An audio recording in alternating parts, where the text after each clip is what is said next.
The summer sun beat down on Willow Creek like it had something to prove. Dust kicked up from the main street every time a horse trotted by, settling on everything like a fine brown blanket.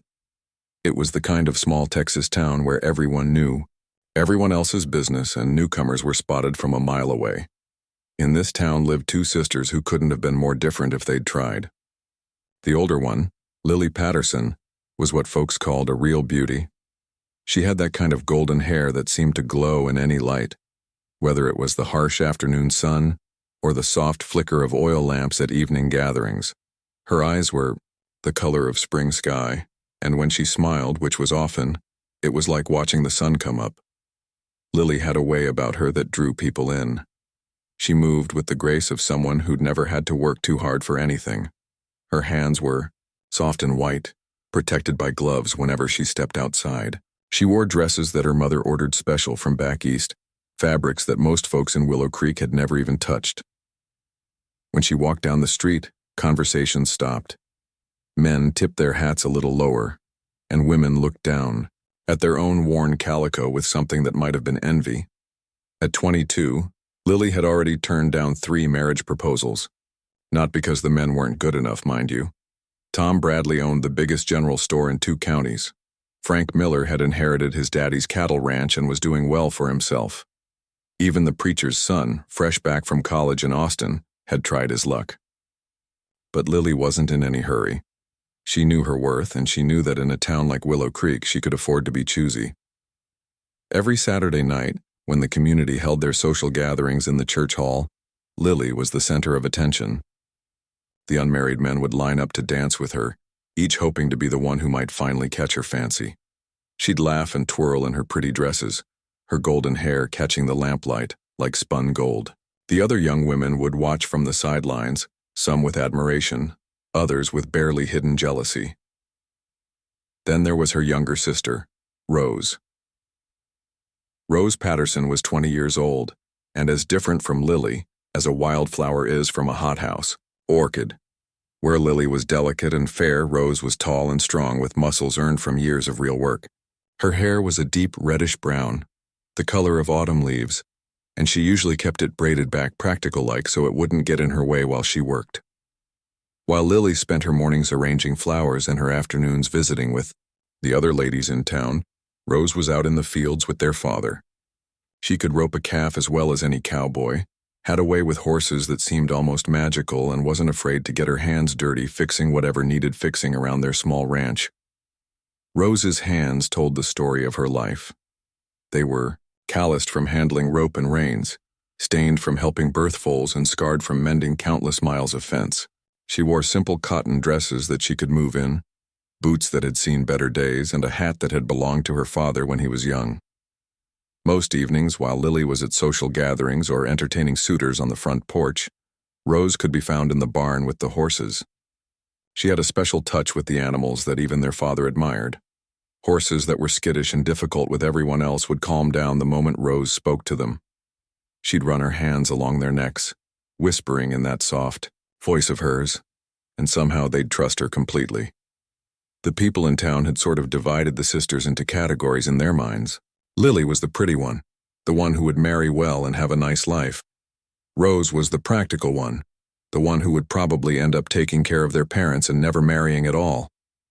It wasn't said with meanness, necessarily. It was just how folks saw things. The young men in town barely noticed Rose. Oh, they were polite enough when they had to be. They'd tip their hats if they passed her on the street, and they'd say their pleases and thank yous when they had business with her father. But their eyes always went to Lily.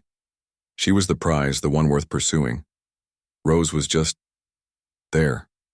Rose had gotten used to being invisible. She'd grown up watching men stumble over themselves to talk to her sister, and she'd learned early on that she wasn't the kind of girl who made boys nervous or tongue-tied. She told herself it didn't matter. She had her horses, she had her work, and she had a purpose. That was enough. But sometimes in the quiet moments when she was alone in the barn or sitting on the porch after everyone else had gone to bed, she wondered what it would feel like to have someone look at her the way men looked at Lily. Just once. Their parents, Samuel and Margaret Patterson, loved both their daughters, but even they seemed to understand the natural order of things.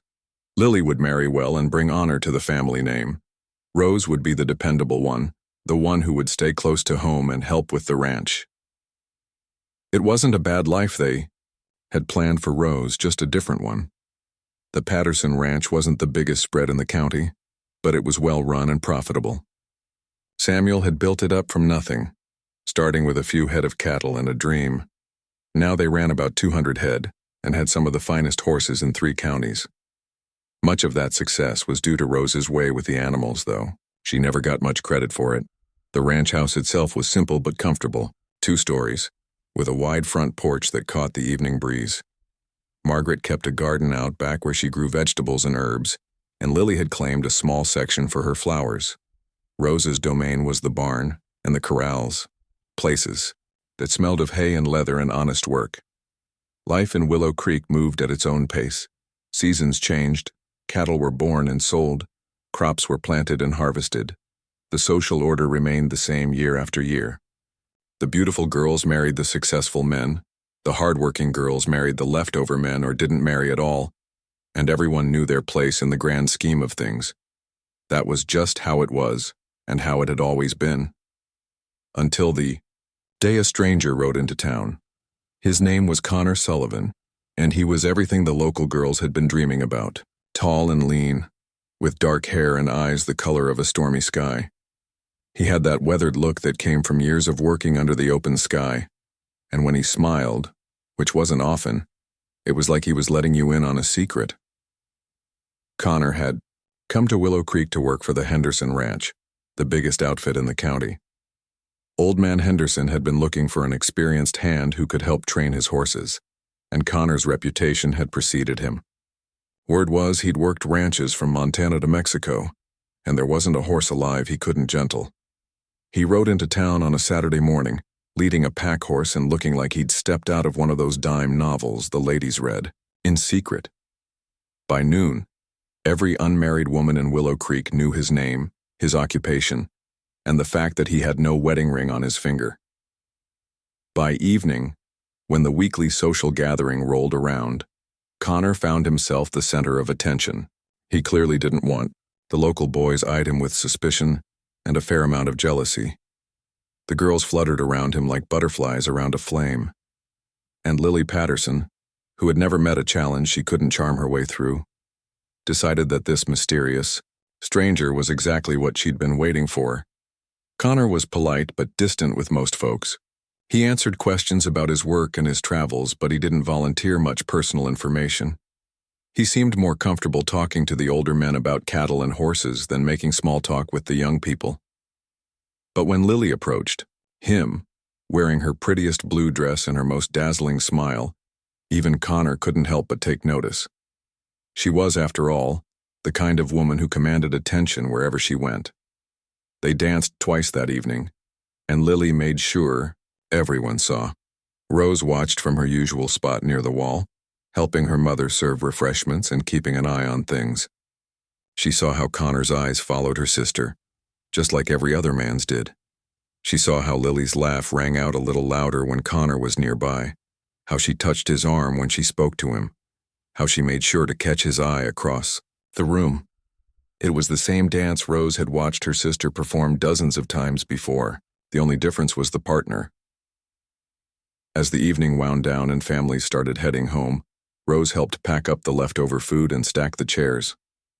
She was bent over, picking up a dropped napkin, when a pair of worn boots appeared in her line of sight. "Miss Patterson?"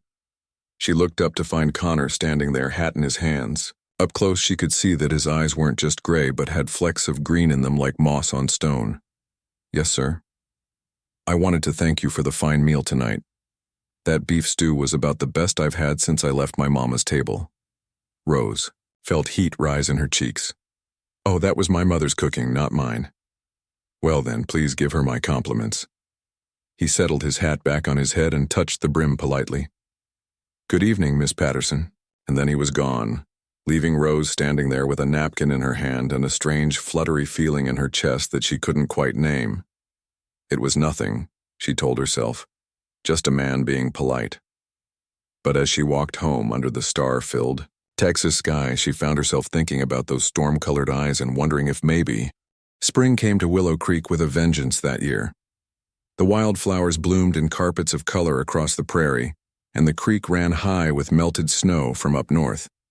It was also the season when Connor Sullivan had been courting Lily Patterson for nearly 2 months, much to the delight of the town gossips and the despair of every other eligible bachelor in 3 counties. Connor was a man of few words, but his actions spoke plenty loud. Every Sunday after church, he'd tip his hat to Lily and ask if he might walk her home. Every Wednesday evening, when the weather was fine, he'd sit on the Pattersons' front porch, making polite conversation with Samuel and Margaret while stealing glances at their golden-haired daughter.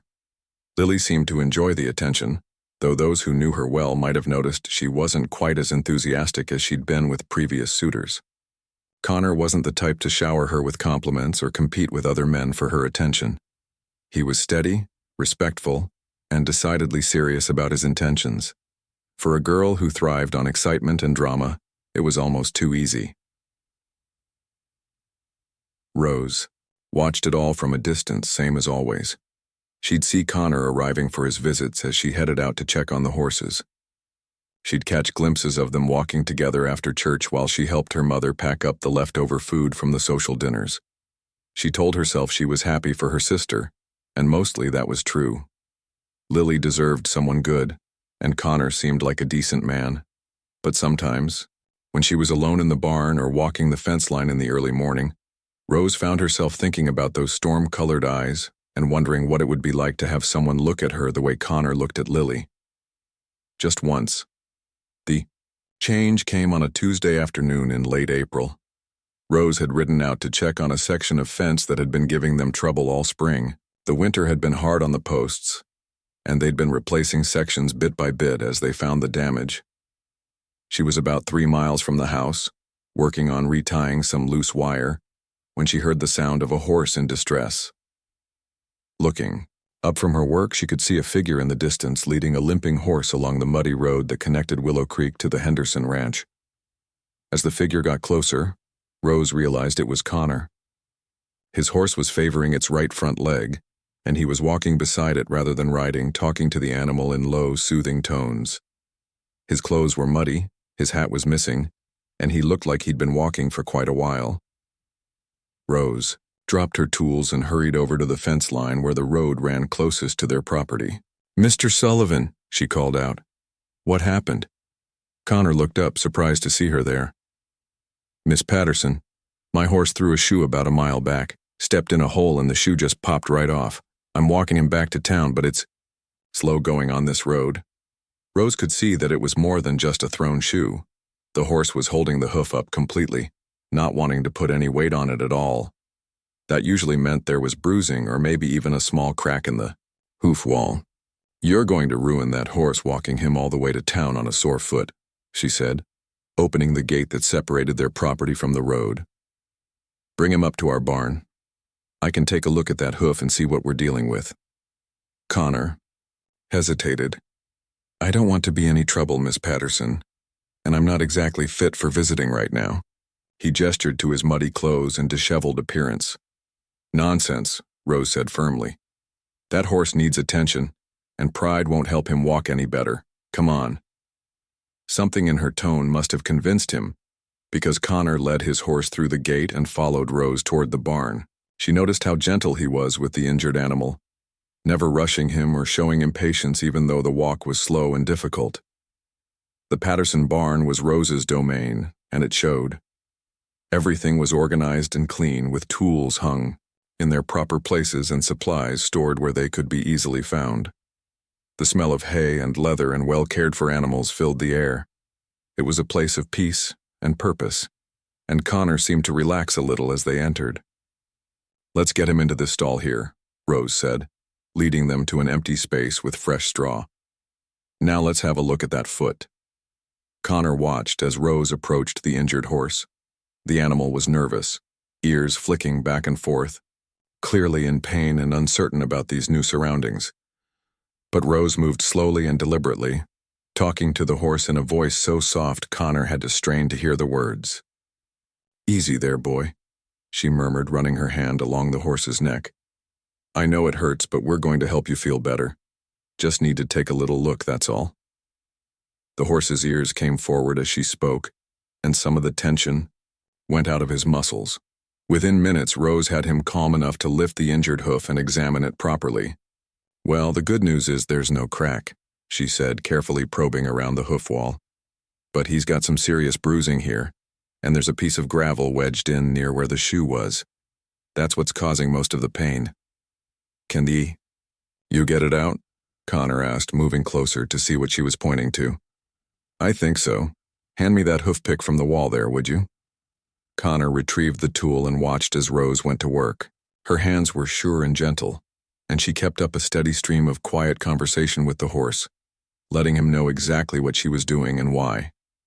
When the horse flinched or tried to pull away, she paused and waited for him to settle, before continuing. There we go, she said finally, holding up a sharp piece of gravel about the size of a pea. That was the culprit.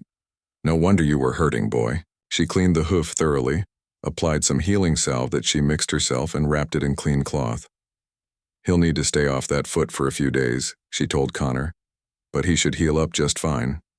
Connor stared at her, clearly impressed. Where did you learn to do that? Rose shrugged, suddenly self-conscious under his direct gaze. My daddy taught me. Been working with horses since I could walk. When you live this far from town, you learn to take care of problems yourself. That was really something, Connor said. I've seen plenty of folks work with horses, but I've never seen anyone gentle one down that fast. He was about ready to fight when we got here, and now look at him. Rose glanced at the horse, who was now standing calmly, even putting a little weight on the injured foot. Animals know when you're trying to help them. You just have to speak their language. And what language is that? Connor asked, genuine curiosity in his voice. Patience, Rose said simply, and respect. Horses are proud creatures. They don't want to be forced or bullied into anything. But if you ask them nicely and show them you won't hurt them, they'll work with you. Connor nodded slowly. That makes sense. I never thought about it quite that way before. They stood there in comfortable silence for a moment, both watching the horse. Outside, the wind was picking up, and Rose could hear the first rumbles of thunder in the distance. Looks like we might get some weather, she said. You're welcome to wait it out in here. This old barn has weathered plenty of storms.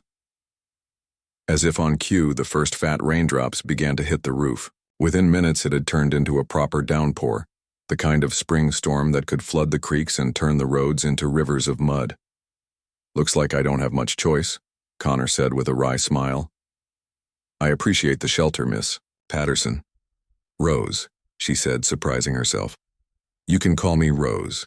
Rose, he repeated, and something about the way he said her name made that fluttery feeling start up in her chest again. They found themselves sitting on bales of hay, watching the rain through the open barn door. The storm was fierce but beautiful, lightning illuminating the dark clouds and thunder rolling across the prairie like a giant's footsteps. I love storms like this, Rose said, pulling her knees up and wrapping her arms around them. Makes everything feel clean and new afterward. I've been caught in a few storms I didn't love so much, Connor said with a chuckle. Spent 3 days holed up in a cave in Colorado once, waiting for a blizzard to pass. Nothing to eat but jerky and melted snow water. Where all have you been? Rose asked. She'd heard bits and pieces from the town gossip, but she was curious to hear it from him directly. Connor seemed more relaxed than she'd ever seen him as he told her about his travels. He'd worked ranches in Montana, where the winters were so cold your breath froze in the air. He'd been to California, where the mountains touched the sky and the ocean went on forever. He'd seen desert country where nothing grew but cactus, and scrub brush and forest country where the trees were so big it would take 6 men holding hands to circle one trunk. Why didn't you ever settle down anywhere? Rose asked. Sounds like you've seen some beautiful places. Connor was quiet for a long moment, watching the rain. Never found a place that felt like home, I guess. Always seemed like there was something else just over the next hill. And now? Now I'm not so sure about that next hill, he said, glancing at her sideways. Maybe I'm getting tired of wandering. Rose felt her heart skip a beat, But she told herself not to read too much into his words. He was probably thinking about Lily, about settling down with a proper wife in a proper house. That's what men like Connor did when they got tired of wandering. The weeks that followed were the strangest of Rose's life. On the surface, everything in Willow Creek continued exactly as it had before. Connor still came calling on Lily every Sunday after church. He still sat on their front porch on Wednesday evenings making polite conversation with her parents. The town still buzzed with talk about when the handsome cowboy might finally propose to the beautiful Patterson girl. But underneath all that normalcy, something had shifted. Something that started with a lame horse and a spring storm and grew into something Rose was afraid to name. Connor began finding reasons to visit the Patterson ranch during the week. He'd ride over in the late afternoon when the day's work was mostly done, claiming he wanted to learn more about their horse training methods. Samuel Patterson was delighted to have such an experienced hand take interest in their operation, and he'd spend hours walking Connor through their breeding program and training techniques. But Rose noticed that Connor's attention wasn't really on her father's explanations. His eyes kept finding her as she worked with the horses, watching the way she moved around the animals, the way she seemed to communicate with them without words. "Your daughter has a real gift," Connor told Samuel one evening as they leaned against the corral fence watching Rose work with a young colt that had been giving everyone trouble. "That she does," Samuel agreed proudly. "Been trying to get her to take more credit for what we've accomplished here, but she's modest about it. Doesn't think what she does is anything special." Connor watched Rose gently coax the skittish colt to accept a halter, her movements patient and sure. "It's very special," he said quietly. At first, Rose tried to convince herself that Connor's visits were exactly what they appeared to be, a professional interest in their horses and nothing more. But there were moments that made her heart race and her hands shake with possibilities she didn't dare examine too closely. Like the afternoon when she was trying to doctor a cut on a mare's leg, and the horse kept dancing away from her every time she approached with the medicine. Connor had been watching from outside the corral, and without being asked, he'd quietly entered and positioned himself on the other side of the mare. "Easy, girl," he'd murmured, his voice low and soothing. The mare had settled immediately, allowing Rose to clean and treat the wound without further fuss. "Thank you," Rose had said when they finished, very aware of how close he was standing to her in the small space. "We make a good team," Connor had replied. And the way he looked at her when he said it made Rose think he wasn't just talking about handling horses, or the evening when a late spring thunderstorm had rolled in while Connor was visiting, and he'd helped Rose move the horses from the pasture to the barn. They'd worked side by side, getting soaked by the rain but laughing as they coaxed the reluctant animals to safety. When the last horse was secure, they'd stood in the barn doorway watching the lightning, and Rose had been acutely aware of Connor's presence beside her. "Reminds me of that first storm," he'd said, glancing at her sideways. "Me too," Rose had admitted. And for a moment the air between them had been charged with more than just electricity from the lightning. These moments were building something between them that Rose didn't quite know how to handle. She'd never been courted before, never had a man look at her the way Connor was starting to look at her. But the situation was impossible, and she knew it. Connor was Lily's beau, and Lily was her sister. Even if Connor was having second thoughts and Rose wasn't sure he was, it would cause a scandal that would tear their family apart. Lily, meanwhile, was beginning to notice that Connor seemed distracted during their official courting sessions. He was still polite, still respectful, but there was a distance there that hadn't been before. When she tried to engage him in conversations about their future, or dropped hints about marriage, he seemed uncomfortable, changing the subject or giving vague responses. "Is something wrong with Connor?" Lily asked Rose one evening as they were getting ready for bed. "He seemed different lately." Rose's heart clenched. "Different how?" "I don't know. Distant, maybe? Like his mind is somewhere else when he's with me." Lily frowned at her reflection in the mirror as she brushed her golden hair. "Do you think he's having second thoughts about courting me?" Rose busied herself with folding her clothes, not trusting herself to look at her sister. "I'm sure it's nothing. Maybe he's just got things on his mind with work." "Maybe," Lily said, but she didn't sound convinced. It's just that I'm used to men being completely focused on me, you know? Connor seems like he's only half there sometimes. Rose felt a stab of guilt. If Connor was pulling away from Lily, was it because of their afternoons together in the barn? Had she somehow encouraged something she shouldn't have? The crisis came on a Saturday in early June. The whole town had turned out for the annual church picnic, a celebration that marked the beginning of summer and brought together families from all over the county. Tables groaned under the weight of food. Children ran wild through the church grounds, and the young people organized games and races. Rose had been helping her mother set up the food tables when she heard shouting from down by the creek. A group of young people had been wading in the shallow water, trying to cool off from the summer heat when disaster struck. Lily had been showing off, as was her nature, walking along a fallen log that stretched across a deeper part of the creek. The log was slippery from the water, and when she lost her footing, she fell into the deepest part of the creek with a splash that could be heard all the way up at the church. The water wasn't deep enough to be truly dangerous, but Lily had hit her head on a rock as she fell, and she was dazed and struggling to keep her head above water. The other young people were shouting and pointing, but none of them seemed to know what to do. Rose didn't hesitate. She kicked off her shoes and dove into the creek without a second thought, her simple cotton dress billowing around her as she hit the water. The creek was cold and the current stronger than it looked, but Rose was a strong swimmer, made stronger by years of ranch work. She reached Lily just as her sister was starting to go under again. Lily was conscious but confused, blood trickling from a cut on her forehead where she'd hit the rock. Rose wrapped her arm around her sister's waist and fought against the current to get them both to shallower water. By the time they reached the bank, Connor had arrived along with several other men. Strong hands pulled them out of the water, and someone wrapped blankets around both sisters. Lily was shivering and pale, clearly shaken by the experience. "Is she hurt badly?" Connor asked, kneeling beside them.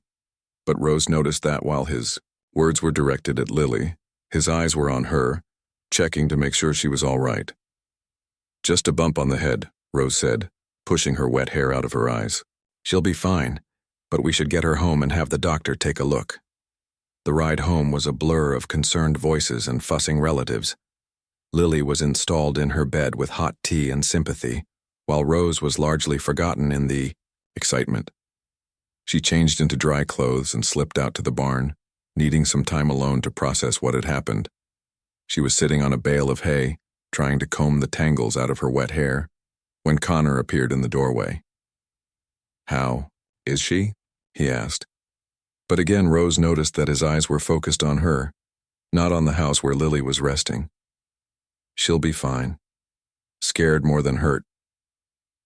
Rose set down her comb and looked at him directly. "You should be up at the house with her. She's probably asking for you." Connor stepped into the barn but didn't move toward the house.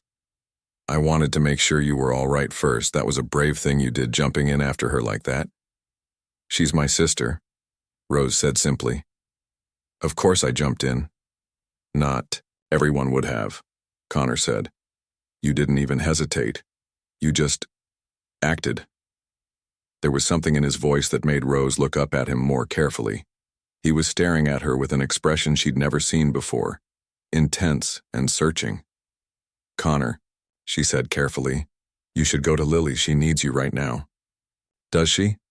Connor asked quietly. "Or does she just need someone to tell her how beautiful and brave she is? Because that's what everyone else is doing right now." Rose felt her heart start to pound. "What are you saying?" Connor moved closer, his eyes never leaving her face. "I'm saying that I've been courting the wrong sister, and I think I've known it for weeks now." "Connor, don't." Rose stood up quickly, backing away from him. "You can't say things like that." "Why not? Because it's true?" Connor stepped closer, close enough that Rose could see the flecks of green in his gray eyes. "Rose, I can't stop thinking about you, about that afternoon in the storm, about all the times we've worked together with the horses, about the way you care for everything and everyone around you, without expecting anything in return." "Stop," Rose whispered, but she didn't move away when he reached out to touch her face gently. "I've been trying to convince myself that what I felt for Lily was real, Connor continued, his thumb brushing across her cheek. But it wasn't. It was just attraction to a pretty face. What I feel for you is different, it's real. Rose felt tears sting her eyes. It doesn't matter what you feel. You're courting Lily. The whole town expects you to marry her. I don't care what the town expects, Connor said firmly. The conversation that would change everything happened on a Sunday afternoon, 3 days after the church picnic.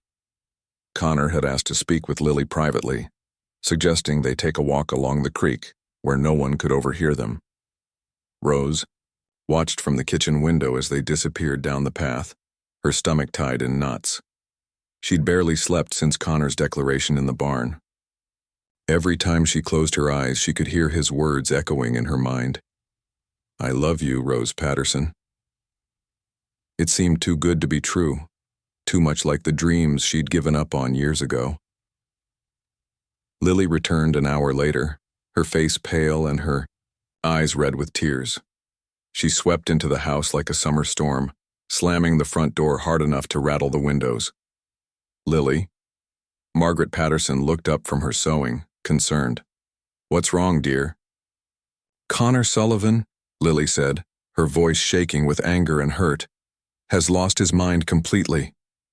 Rose's hands stilled on the dish she was washing. This was it. The moment that would either destroy her family or change her life forever. What do you mean? Samuel asked, setting down his newspaper. Lily paced to the window and back, her hands clenched into fists. He says he can't court me anymore, says he's realized we're not suited for each other, says he wants to pursue someone else. The silence that followed was deafening. Margaret's sewing fell into her lap, and Samuel's eyebrows shot up toward his hairline. Someone else? Margaret asked faintly. But who? There's no one else he's been seen with. Rose felt every eye in the room turn to her, and she knew her face was giving everything away. The guilty flush, the way she couldn't meet anyone's gaze, the fact that she was gripping the edge of the sink so hard her knuckles had gone white. Rose, Lily said slowly, her voice dropping to a dangerous whisper. Rose, tell me you don't know anything about this. Rose opened her mouth to deny it, to protect her sister from the truth a little longer. But the words wouldn't come. She'd never been good at lying, especially not to her family. She started, then stopped. Oh my God, Lily breathed, staring at her sister in disbelief. It's you. He wants to court you.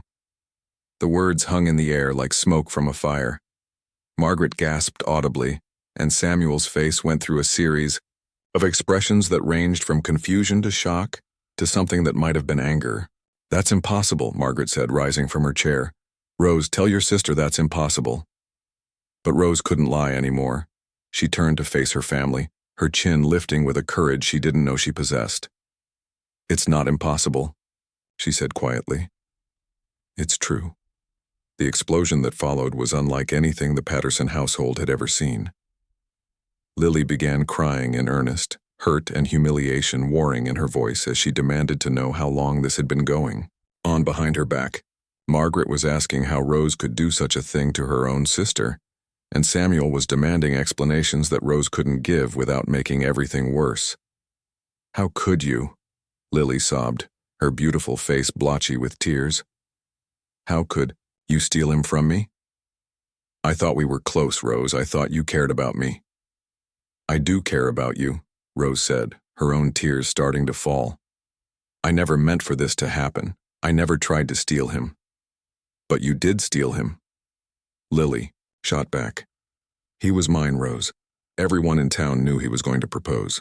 And somehow you turned his head with your horses and your... She gestured helplessly, unable to articulate what she thought Rose had done to win Connor's affections. That's enough, Samuel said firmly, his voice cutting through the emotional chaos. Both of you, sit down. We need to talk about this calmly. But calm was the last thing anyone felt. Margaret was fanning herself with her handkerchief, muttering about what the neighbors would say.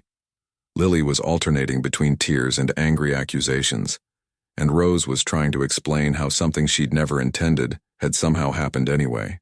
He just started coming around to learn about the horses, Rose said desperately. I never encouraged him. I never even thought he'd look at me twice. But he did look, Lily said bitterly. And you let him. You could have sent him away, Rose. You could have reminded him that he was supposed to be courting me. Rose knew her sister was right. She could have been more careful, could have made sure she was never alone with Connor, could have discouraged his visits. But she hadn't, because for the first time in her life a man had seen something in her worth pursuing. I never meant to hurt you, Rose said, reaching for her sister's hand. Lily, you have to believe that. Lily pulled away from her touch. But you did hurt me. Do you have any idea how humiliating this is? The whole town will know by tomorrow that Connor Sullivan chose my plain little sister over me. They'll all be laughing behind my back. The word plain hit Rose like a physical blow, even though she'd heard it applied to herself countless times before. Somehow, coming from Lily in anger, it hurt more than it ever had. Samuel cleared his throat. What exactly did Connor say to you, Lily? Lily wiped her eyes with her handkerchief, trying to compose herself. He said he had great respect for me, but that he'd realized we weren't compatible. He said he'd been wrong to court me when his heart belonged to someone else. He said he wanted to ask permission to court Rose instead. Permission? Margaret squeaked. He wants our permission to court Rose after he's just broken things off with Lily? That's what he said, Lily confirmed. He said he wanted to do things properly to show respect for our family, even though the situation was unconventional. Samuel rubbed his forehead, looking suddenly older than his 50-odd years. This is a mess, he muttered. A real mess. The next few hours were among the most difficult of Rose's life. Her parents questioned her about every interaction she'd had with Connor, trying to understand how things had developed to this point. Lily continued to alternate between hurt and anger, sometimes blaming Rose for being underhanded, other times blaming herself for not being interesting enough to hold Connor's attention. By evening, when the initial shock had worn off, a different kind of conversation began. Margaret was worried about the family's reputation in town. Samuel was concerned about how this would affect their business relationships, and Lily was starting to realize that being rejected by Connor Sullivan, while humiliating, might not be the end of the world. I suppose I never really loved him, she admitted quietly as the family sat around the dinner table, picking at food none of them had much appetite for. I liked the idea of him, and I liked being courted by someone so handsome and mysterious, but I can't say I ever felt swept away by him. Rose looked up from her untouched plate. Really? Lily sighed. Really. He was always so serious, so intense. I kept waiting for him to relax around me, to laugh at my jokes or tell me I was beautiful. But he never did. It was like he was going through the motions of courting without his heart being in it. Because his heart wasn't in it, Rose said softly. It was already somewhere else. The room fell silent again as the implications of that statement sank in. If Connor had been harboring feelings for Rose even while courting Lily, it meant the whole courtship had been a mistake from the beginning. So what happens now? Margaret asked. Do we allow this unusual situation to proceed? Or do we put a stop to it before the whole town starts talking? Samuel looked at Rose, really looked at her, for what felt like the first time in years. What do you want, Rose? Setting aside what anyone else thinks, what do you want? It was a question no one had ever asked her before. All her life, Rose had been the practical one, the one who did what needed doing without complaint. Her wants and dreams had always taken a back seat to family needs and social expectations. I want to be happy, she said finally, her voice barely above a whisper. I want to be with someone who sees me for who I really am, not who he thinks I should be. I want to matter to someone. You matter to us, Lily said, and for the first time all day her voice was gentle rather than angry. I know, Rose replied. But it's different with Connor. When he looks at me, I feel like I'm enough just as I am. Samuel nodded slowly. And how do you feel about him? Rose took a deep breath. This was the moment of truth, the moment when she had to be completely honest about feelings she'd barely admitted to herself. I love him, she said simply. I love his kindness and his strength and the way he treats everyone with respect, whether they're the richest rancher in the county or the poorest farmhand. I love that he sees value in things other people overlook. And I love that when I'm with him, I don't feel like I'm in anyone's shadow. Margaret dabbed at her eyes with her handkerchief. Despite her concerns about propriety and reputation, she was moved by her daughter's honesty. Well then, Samuel said after a long moment, I suppose we'll weather whatever storm comes our way. But the storm was bigger than any of them had anticipated. By Monday morning, the news of Connor's change of heart had spread through Willow Creek like wildfire. The general store, the saloon, the church steps, everywhere people gathered, they were talking about the cowboy who'd thrown over the prettiest girl in town for her plain sister. The reactions ranged from shock to amusement to outright indignation. Some folks thought Connor had lost his mind. Others whispered that Rose must have used some kind of feminine wiles to steal him away. 1 year later, on a crisp October morning that painted the prairie grass in shades of gold and amber, Rose Patterson stood in front of her mother's old mirror, hardly recognizing the woman looking back at her. The simple white dress she wore had belonged to her grandmother, carefully preserved in tissue paper and lavender sachets for just such an occasion. It wasn't fancy like the dresses Lily had always favored, but it was beautiful in its own quiet way, with delicate lace at the collar and sleeves that had been tatted by hand decades ago. Margaret Patterson stood behind her daughter, carefully, arranging the veil that had also belonged to Rose's grandmother. Her hands were gentle, but her eyes were bright with unshed tears. You look beautiful, my dear, Margaret whispered, her voice thick with emotion. Absolutely beautiful. Rose touched the simple strand of pearls at her throat, another family heirloom. Do you really think so, Mama? Or are you just being kind? Margaret turned her daughter around and cupped her face in her hands. Rose Patterson, you are the most beautiful bride I've ever seen, and I'm not saying that because I'm your mother. I'm saying it because it's true. The way your face lights up when you talk about Connor, the way you've been glowing these past few months, that's the kind of beauty that comes from the inside out. The past year had been a journey of challenges and growth for everyone in the Patterson family. The initial scandal of Connor's change of heart had gradually faded, replaced by something Rose had never expected: respect. As people in Willow Creek watched Connor and Rose's courtship unfold, they began to see what Connor had seen from the beginning. There was the time when old Mrs. Henderson's prize mare had nearly died during a difficult foaling, and Rose had spent 3 straight days and nights in the barn, barely sleeping until both mother and baby were safe. Connor had been there with her, bringing her food and coffee, never once suggesting that it wasn't proper for his intended bride to be elbow-deep in such work, or the evening when young Tommy Miller had fallen through the ice on the creek during an unusually cold snap in February. Rose had organized the rescue effort while the men were still figuring out what to do, directing them to bring ropes and blankets while she calculated the safest way to reach the boy. When it was over and Tommy was safe, Connor had looked at her with such pride and admiration that even the town gossips had to admit there was something special about their connection. The turning point had come in late spring, when a tornado had touched down just outside town. Several families had lost their homes and most of their possessions, and the community had rallied to help. Rose and Connor had worked side by side for weeks, organizing relief efforts, helping to rebuild damaged houses and caring for displaced families. Watching them work together, seeing how they complemented each other's strengths and supported each other through the exhausting work, had finally convinced even the skeptics that theirs was a partnership built on something solid. They just fit together. Rose had overheard Mrs. Bradley telling Mrs. Miller at the general store one day, "Like 2 pieces of the same puzzle. I never saw that with him and Lily, if I'm being honest." Even Lily had come around, slowly but surely. The distance between the sisters had gradually healed as Lily began to understand that Connor's choice hadn't been a rejection of her worth, but simply a recognition of where his heart belonged.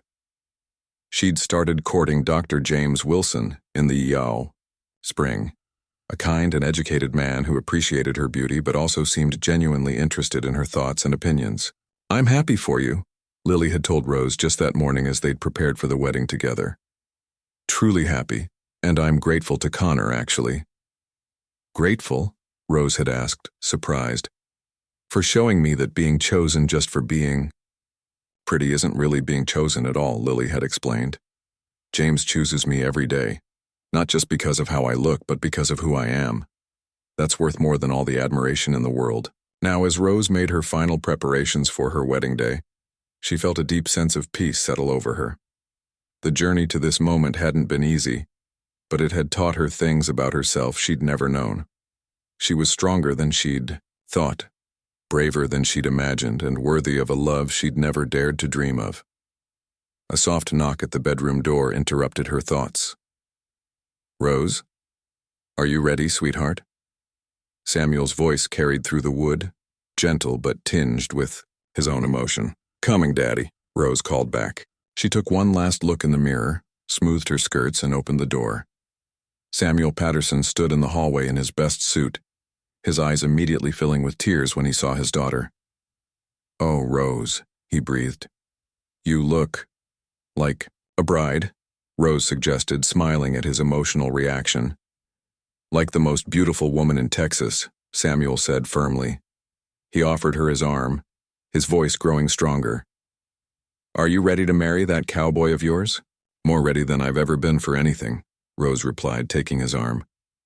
The wedding was held in the same church where Rose had watched Connor dance with Lily for the first time, but everything about this day felt different. The pews were filled with friends and family, and if the gathering was smaller than Lily's would have been, it was no less warm or meaningful. Connor stood at the altar in a new black suit, his dark hair neatly combed and his gray eyes fixed on the back of the church, waiting for his bride. When the doors opened and Rose appeared on her father's arm, the expression that crossed his face made several women in the congregation reach for their handkerchiefs. Rose walked down the aisle, feeling like she was floating. Every step brought her closer to the man who had seen past the surface to find the person she really was, who had chosen her not in spite of her differences from her sister, but because of them. When they reached the altar, Samuel placed Rose's hand in Connor's with a gentle squeeze. "Take care of her," he whispered. "With my life," Connor replied, his voice husky with emotion. Reverend Thompson opened his Bible and began the ceremony with words about love and commitment that seemed to have been written specifically for this couple. But Rose barely heard the formal language. She was lost in Connor's eyes, in the way he was looking at her like she was the most precious thing in the world. When it came time for the vows, Connor's voice was steady and sure. "Rose, when I came to Willow Creek, I thought I knew what I was looking for. But you showed me the difference between what looks right and what is right. You taught me that true beauty comes from strength and kindness and courage. I promise to love you not just for who you are today, but for who you'll become tomorrow and every day after that." Rose felt tears slip down her cheeks as she spoke her own vows. "Connor, you saw me when I was invisible to everyone else. You chose me when I'd convinced myself I wasn't worth choosing. You taught me that I don't have to be in anyone's shadow, that I can stand in my own light. I promise to love you with all my heart, to be your partner in everything, and to never forget that the best things in life are worth waiting for." When Reverend Thompson pronounced them husband and wife, the kiss they shared was gentle but full of promise. The small congregation erupted in applause and cheers, but Rose and Connor only had eyes for each other. The reception was held at the Patterson Ranch, with tables set up in the barn that had been decorated with wildflowers and lanterns. The food was simple but plentiful, prepared by the women of the community who had finally embraced this unusual love story. There was dancing and laughter and toasts that brought tears to everyone's eyes. But the moment Rose would remember forever came late in the evening, when most of the guests had gone home and only family remained. She and Connor were standing on the front porch watching the stars appear in the darkening sky, when he pulled something from his jacket pocket. "I have something for you," he said, holding out a small wooden box. I made it myself. Inside the box was a simple gold ring set with a small but perfect sapphire the color of twilight sky. It's not much, Connor said, suddenly shy. But I wanted you to have something that was just from me, something that no one else could give you. Rose slipped the ring onto her finger next to her simple wedding band, and it fit perfectly. It's the most beautiful thing I've ever seen, she whispered. Not half as beautiful as you, Connor replied, pulling her into his arms. As they swayed, together on the porch to music only they could hear, Rose thought about the journey that had brought them to this moment. It hadn't been the fairy tale courtship that most girls dreamed of, but it had been real in a way that fairy tales could never be. The years that followed proved that their love was built to last. Connor and Rose built their own ranch on land they purchased just outside town, starting with a small cabin and gradually expanding as their success grew. Rose's gift with horses became legendary throughout the county, and people came from as far away as Austin to buy the animals she had trained. They faced challenges, as all couples do. There were years when the rains didn't come, and the grass grew thin. There were times when illness threatened their livestock or their own health. There were moments of doubt and frustration, and the ordinary difficulties of building a life together. But through it all, their partnership remained strong. Connor never made Rose feel like she should be something other than what she was, and Rose